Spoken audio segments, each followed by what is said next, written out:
Тэндэн улмас цэгэн чигсэн уйтануудэр тэр түнэл ухаарлаа. Өөрүүлэн үл ялэг чичирч үгүүл дуугана. Түүний юмудтэй байхыг анхудаа л харсан сан.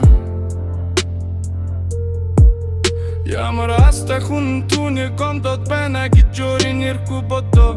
Тэр гомдод байна, тэр ойлгох гэж байна.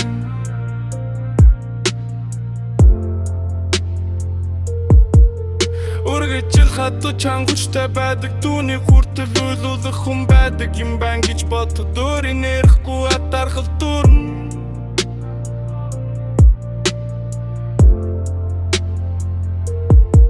Очирэн сэтгэлтэй хүнээсэл болдож түүний сэтгэлдээ нүвдэн шүдээ сэтгэл.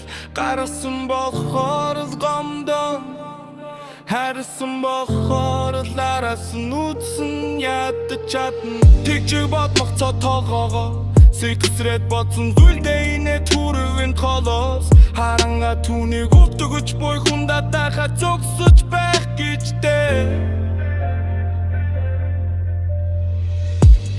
Нүдэнд нь улмас цэлгэнэд харцсан дуугүй яар. Чичирсэн оруулан битгий их шиг чүгэн гарсангүй. Хизээж гавдаггүй гэж бодсон хүн минь хүртэл хэн нэгний төлөө ингэж дотроо норно гэж. Холоос хараад би өөрөөсөө асуун ямар астай хүн түүний зүрхийг авах явна. Тийм хүчтэй хүний хүртэл уйлах чаддаг юм бол тэр хүн лав түүний ертөнц байсан бай. Харсан болохоор л өвдөн, сэтгэл өгсөн болохоор л гомдон. Үцэн ядах хүртлээ дурсан, тэгээд нүлэм санаасаар үлдэн. Би харин холоос харж зогсон, өвдөсөн хүндэн хүртэл атархан.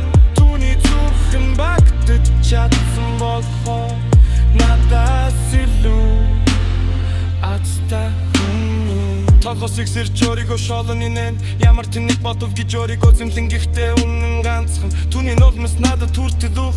Холоос хаарлан гэдэг юм байдаг юм байна. Хурж болохгүй мөртөө мартах чаргагүй.